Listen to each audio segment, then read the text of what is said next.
le ministre, depuis ma prise de fonction, le 31 janvier 2020, jusqu'au jour d'aujourd'hui, le 3 novembre 2023, soit 3 ans et 9 mois, j'ai eu l'opportunité, par la grâce de Dieu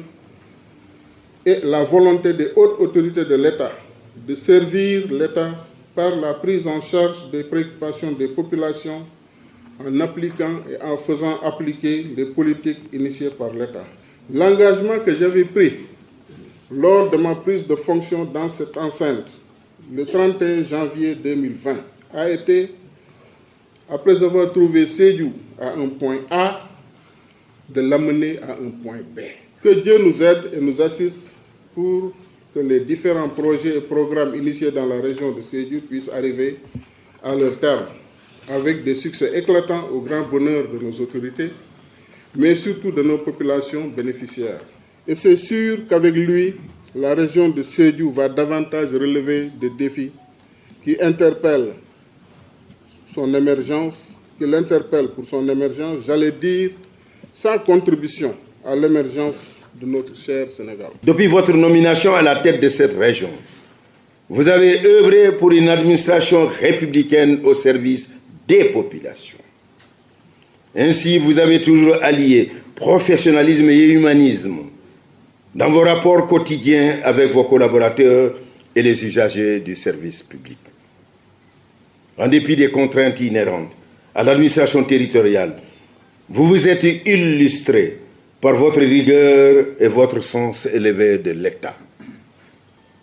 Durant votre séjour dans la région de Sédhiou, vous avez coordonné plusieurs grands projets de l'État. Je peux en citer.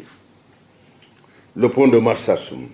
l'hôpital régional Amadou Tidiane Ba, la pharmacie régionale de l'approvisionnement, les postes de santé de Yarambalante, de Kandio Mangana, de Bafata, du centre de santé de Bambali, des foyers des femmes à Goudomp et Bunkiling, des 4 écoles élémentaires dans le département de Goudomp. Du lycée d'excellence de Sédhiou en phase de finition, d'une station-service EDK à Sédhiou, la première dans la région naturelle de Casamance, de la grande mosquée de Sédhiou, du centre de formation professionnelle de Sédhiou, du centre de formation professionnelle de Bunkiling, de la deuxième phase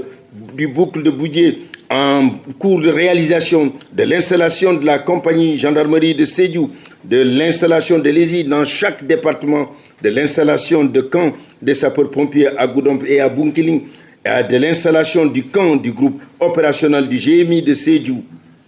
Je vous en félicite. Monsieur le gouverneur entrant,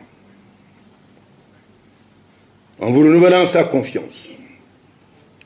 le chef de l'État, le président de la République Macky Sall, vous engage à relever les nouveaux défis que présente cette région à laquelle il accorde une importance particulière. J'invite toutes les autorités administratives et militaires, les chefs de service, les élus de la région, les chefs religieux et coutumiers, les associations de femmes, les mouvements de jeunesse, à ne ménager aucun effort pour vous appuyer à relever les nombreux défis devant vous. Il s'agira aussi de poursuivre la réalisation des projets de l'État dans la région, entre autres, la construction de la sphère régionale, dont la première pierre a été posée par le président de la République avec la réalisation de la gouvernance en priorité. La construction des préfectures logées dans ces maisons conventionnées, la réhabilitation des locaux des sous-préfectures, la construction du commissariat central de Sédhiou et des commissariats urbains à Bunkiling et à Goudomp, la construction du camp du groupement opérationnel du GMI, la poursuite du camp de la compagnie de gendarmerie de Sédhiou, dont les travaux sont à l'arrêt, la construction du camp de la brigade des sapeurs-pompiers dans les départements, la poursuite de la phase 2 de la boucle du Boudié, la poursuite du désenclavement interne à travers la réalisation des pistes de production pour faciliter l'écoulement des produits agricoles,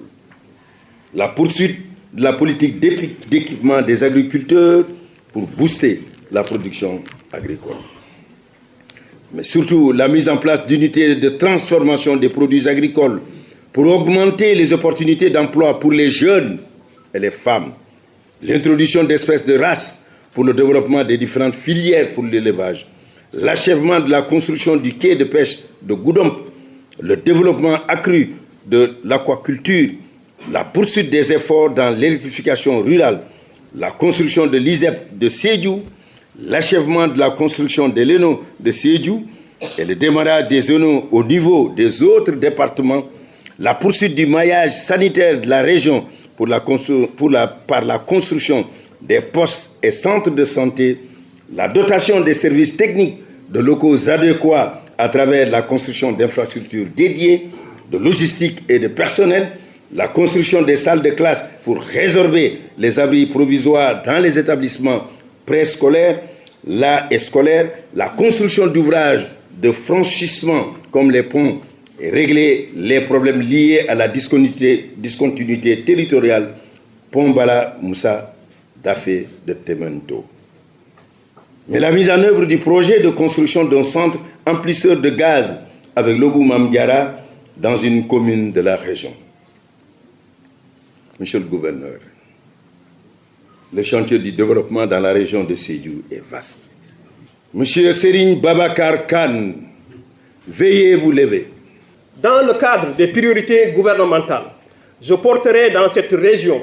compte tenu de sa particularité, une attention extrême aux questions de développement car elles sont au cœur des politiques publiques.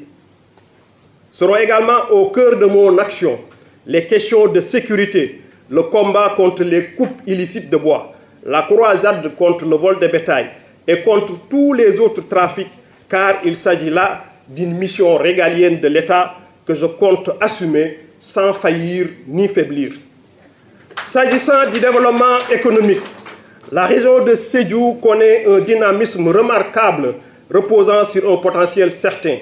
Le rôle de l'État est d'accompagner et de faciliter ce mouvement. L'efficacité de son intervention et sa réactivité en ce domaine font aussi partie de la compétitivité des territoires. Mais il faut aussi aider et accompagner le secteur privé. C'est aussi le devoir de l'État et ma porte leur sera toujours ouverte. Enfin,